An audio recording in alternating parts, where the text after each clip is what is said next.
So this software that I'm using right here, it's one of multiple software options that you can use with your radio kit. And this one is called JS8Call. So the software is actually based on some open source software that was written by another very well-known amateur radio operator named Joe Taylor, who's a Nobel laureate in physics from Princeton, and he does a lot of radio astronomy. So he has a lot of interest in radio, and in his spare time he just does ham radio. And he's applied a lot of his knowledge from radio astronomy to doing weak signals in ham radio.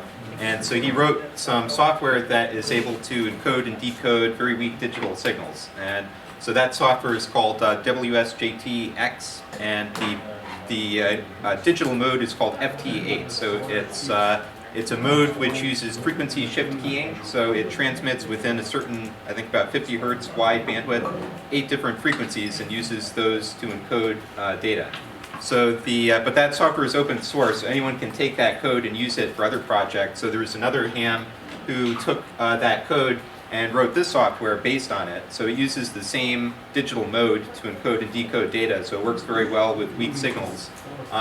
But it adds a lot of extra functionality. So this is something I've mentioned earlier. It's almost like ham radio text messaging and email. So so when you open up this software here, and you hook it up to your radio, what it will do is it'll look at a range of frequencies. So you remember your radio, it has a certain sampling frequency, which is the frequency that you tune your that local oscillator chip to, and then it takes any radio signals that are close to that frequency within a few kilohertz, and it samples them in a way that makes them sound like audio frequencies. So I went over that in the lecture week 2, how that process works. And so the audio frequencies are then sent to your computer through the USB cable, which and the microcontroller on your board just looks like a sound card. So the computer reads it in like a sound card. So that what you're seeing down here on the lower part of the screen is an audio spectrum. So it goes from 0 to 3 kilohertz. And so these actually this audio spectrum actually represents a very thin sliver of the radio spectrum, starting at 14.078 megahertz. So that is the lower end of the spectrum. And then it goes up to 3 kilohertz above that. So it goes 14.078, 9, 10. So it goes up to 880, 81. So and actually I'm only cutting it off at 3 kilohertz. It goes a little bit beyond that too, but this mode only really looks at signals from 0 to 3 kilohertz. So that's roughly the range of frequencies that you're looking at here on the spectrum. And so the x-axis is in hertz. The y-axis is time. So you can see this is slowly scrolling down. So this is called a waterfall diagram. And then the color indicates the intensity of the radio signals at that frequency and at that time. So you see there's this band right here of, this is about 50 hertz wide, and you see there's some yellow signals there. So that's somebody transmitting this JS8 mode, and it's being decoded up here. So you can see this tells you the frequency where you're hearing it and the time in the past when this was decoded. And you can see each of these are messages that are being decoded up here. So this software is actually decoding all of the messages within this spectrum. And so this window in the middle here picks out from those messages ones that are primarily of interest to you. So in the software you enter in your ham radio call sign, and then it will show all the messages that are sent to or from your call sign. And so this is your active window for messaging somebody. So if you're chatting with somebody, all those messages will be here, so you don't have to pull it out of this mess of all the other conversations that are going on. And then this window is where you type your messages. And then this one over here is the list of all of the stations that we're currently hearing. So these ones with stars are ones that have replied to us, and the other ones are ones that we've heard but who haven't directly communicated with us. And this one up here I was chatting with this station earlier. This guy's in Nebraska, and the call sign's KB0ZOM, and it has a little flag next to it. That means that he sent me a message that went into my inbox. So, so you don't have to be actively on the radio in order to message with us. You can just leave it running and hook up your computer and leave it running all day, and you can receive these messages and they'll show up in your inbox. So this was one he sent me earlier this morning. So he said, hi Robert, not sure if you got my answer, my vertical dipole. So I was asking him about his 10 meter vertical antenna. So he says it's center fed with an ARF choke at the feed point and mounted offset from my mast about 5 feet. So so you can just send messages back and forth and then receive them at a later time. There's also ways you can if you want to message a station that is not currently on the air, you can actually store a message for that station to be retrieved later. So you can have an outgoing box of messages that you want to send, and then and just leave your computer running, and you can even go to sleep. And then the other station, when they call you on the air, you can set up the software to automatically reply, and it will reply with a little note saying, I have a message for you. It'll say like message ID and some number, meaning that you have stored in your outbox a message with that number. And the other station can send a control code to you to say, query that message ID, and then your station will transmit that message to them. So I actually used that to message a station in Australia a few months ago, which really only took place, the band was only open when I was asleep, so I set up the message ahead of time, and the station in Australia was able to retrieve it. So, so actually this was a message I retrieved from that station in the same way. Did you encrypt the message? Actually, so that's a good question. So these messages by law cannot be encrypted. So anything that's sent over ham radio, by law, it has to be for a non-commercial purpose, and it cannot be encrypted. So yeah, so none of this is encrypted. All of this is open for anybody to read if they want to. So keep that in mind when you're messaging people. Do you know what the motivation behind that law is? I think it's been in place for a very long time, so it may, I don't know what the reasoning was when it was first put in place, but No encryption?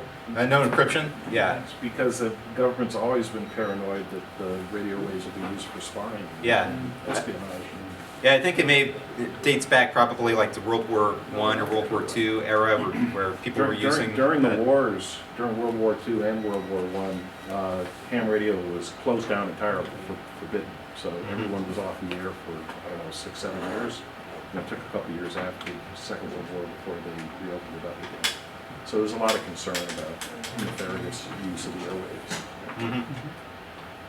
Yeah, so I don't know if that law still really makes much sense, since everybody uses encryption on the internet now anyway. It's a funny concept. I mean, yeah. you can use encryption. You just have to publicize. Yeah. I mean, this is all encrypted in a sense, right? But you just have to publicize what the algorithm is that you're using, so that it's no longer. Yeah, it has to be decodable by others. Yeah. Yeah. So, So Robert, are these intervals, are they 15 seconds or? So it depends. So right now this is decoding intervals of 15 seconds, which is the default. But if you have a very weak signal, then you may want to try to narrow the bandwidth of your signal. And the reason why you do that is because when the software is decoding, so when I click on this region here, see these red lines, so that means it's going to be looking for signals within this 50 hertz bandwidth. And so the signal will be there, but also there's background noise. But it's able to filter out all these other frequencies, so it only looks at the whatever's within that 50 hertz bandwidth. So only the noise within that bandwidth gets added to your signal. If you could make that narrower, so if you could make it half the width in bandwidth, you only get half of the noise. So with the same signal strength, if you compress your signal into a narrower bandwidth, then you can increase the signal-to-noise ratio. So the software does have the option to do that. If your signal is too weak, you can change the mode. So if I click on mode up here, it takes a little while to respond. It'll give you 4 different options for the mode. So you see it says slow, normal, fast, and turbo. So the slow, it says 30 seconds. That means it'll wait for a 30-second window, and so it'll do the frequency shift keying for 30 seconds. It'll send the same number of bits, but send them slower. And it says it's 25 hertz wide, and this can transmit, on average, 8 words per minute.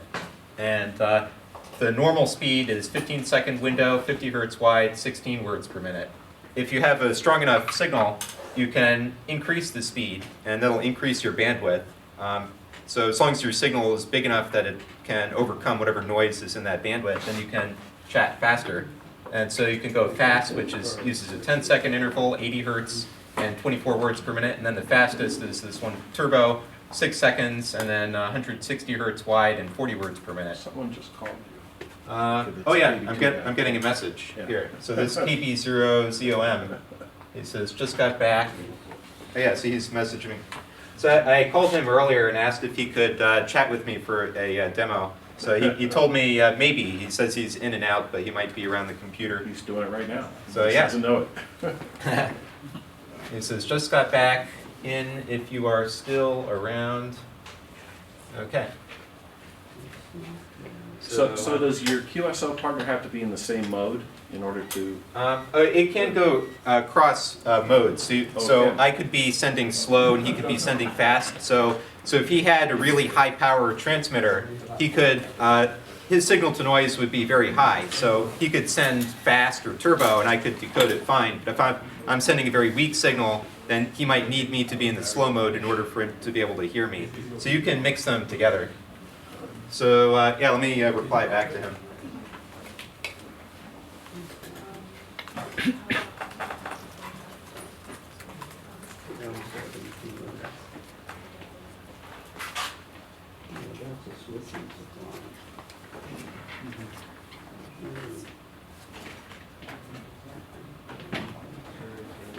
So I'll click send. So when I click send, it's going to start sending this text here. And he'll be decoding that there. And actually, the line that's crossing out says that's what's been transmitted so far. So if your message is longer than the time interval allows, it splits between, it waits at interval and then sends more? Is that Yeah, right? so it basically figures out how many bits it can, or it breaks this up into bits, and then figures out how many bits can fit in each 15-second interval, and just sends those bits. So yeah, so now it's crossing out that, so that's being sent in the next 15-second interval, and so on. And it's going to keep going until it finishes. So I've replied back. I said, hi, we're doing a demo right now, and do you want to try 10 meters? So I had a better signal-to-noise ratio with them earlier on 10 meters compared to 20 meters. 10 meters is still very open. Okay. So, oh, and also the other thing here, so in these stations, they identify themselves with the call sign, and then there's also the grid you see here. So all the stations, in the software you can input this grid, which encodes your location. So so I have a, so this here shows you what these grids mean. So the whole world is actually broken up into all these things called grid squares. And there's these big regions here, which are denoted by a pair of letters. You see this big rectangle here is the DM square, this is the DN. And then each of those is broken up into 100 smaller squares, which are denoted by numbers. And then actually the system continues, so that you can add another 2 letters after that to break this up into even smaller squares and so on. So everybody always, when they're talking over the radio, they'll tell you their location. They don't use latitude and longitude, they use grid square. And latitude and longitude denotes just a single point. Actually, grid squares denote a region. So like the DN00 denotes this entire square. So that means that somebody is somewhere within that square. So So the state. activate rare grid squares, so that eventually all the grid squares get activated. But there's a bunch where no one lives in remote locations. Yeah, so these are all the grid squares on the Earth. So the whole Earth is broken up into these grid squares with pairs of letters, you see, and each one just each one represents either row or column in this this grid that covers the whole map. And these are the two-letter biggest grid squares. So you can see these are huge regions, and then each of those are then broken up into these teeny tiny ones Which here. gets even further broken up. Yeah, which when you zoom in, you can see here. It's like we're in CM 87, so that's right there. You see. What's that? What do they do for the poles? In a group? So I think this coordinate map it doesn't really have a way to denote the poles because everything just converges together there. So by the way, this station he's in the grid EN00, which is right here. So you see EN and 00. So if I go back to the software, you can see that right here. So it's grid EN00. So that's how you know where the other station is located.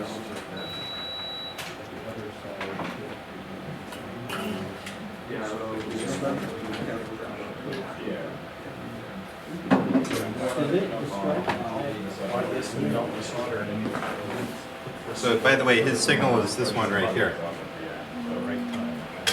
So you can tell it says offset 2209 hertz, so that's 22,000 hertz, 21, 22, so that one right there. Up here he's replying.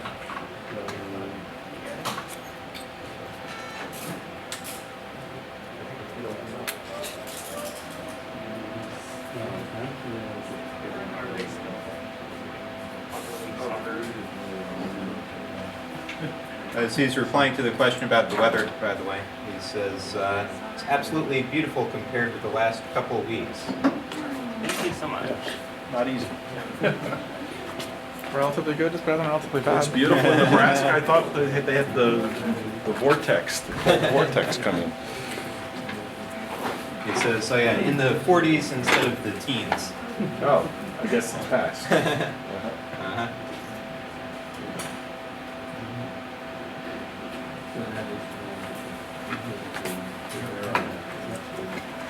So this is with your end fit halfway 40 meter, or is it cut for 20? So it's got a loading coil for Yeah. 40, but the full wave, or the half wave is actually 20. Ah, Yeah. so He says, oh yeah, so I said to him, weather's been nice here too. We've been getting a bit of rain, which is welcome here. He says, very good. Any kind of moisture is welcome here. We have the remains about 10 inches of snow. Yeah, that would be my guess. The next word. Ask what Ricky's running. Uh, Power and Yeah.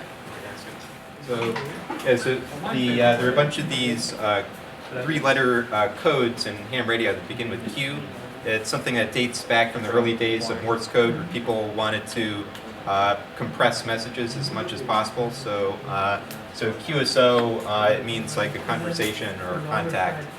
And also I said I concluded my message with 73. That also dates back from the Morse code days. It means thank you, best wishes, and things like that. So that's a term that people use all the time in ham radio. So you'll see that used a lot. And there's a bunch of other Q codes too that are good to know. There's actually a big long list of them, but a lot of them are not really commonly used. There's a few that are used pretty commonly. So QSO is pretty common. QSL is used too. So QSL means that you're confirming a contact.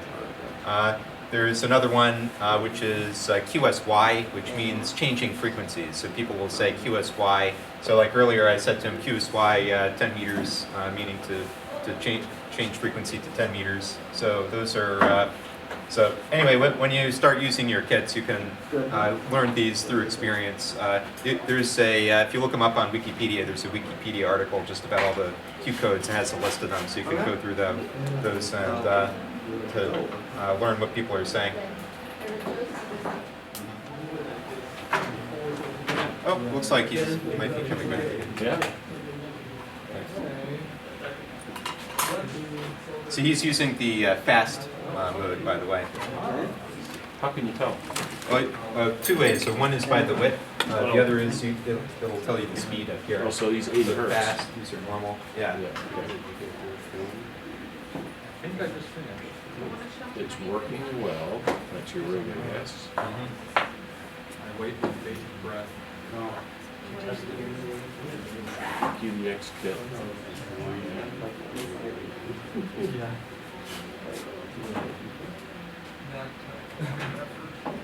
As well, JS8Call. So this is a little slow in a world of texting. Uh-huh. Ring and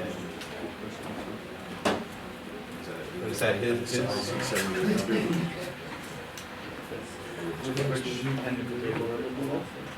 I mean, probably needs Yeah. rig.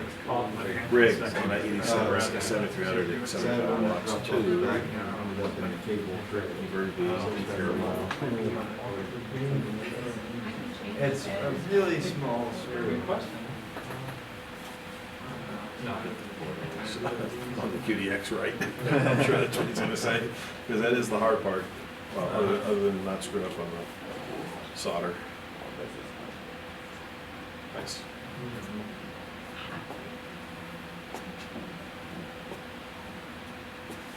Nice and snug made.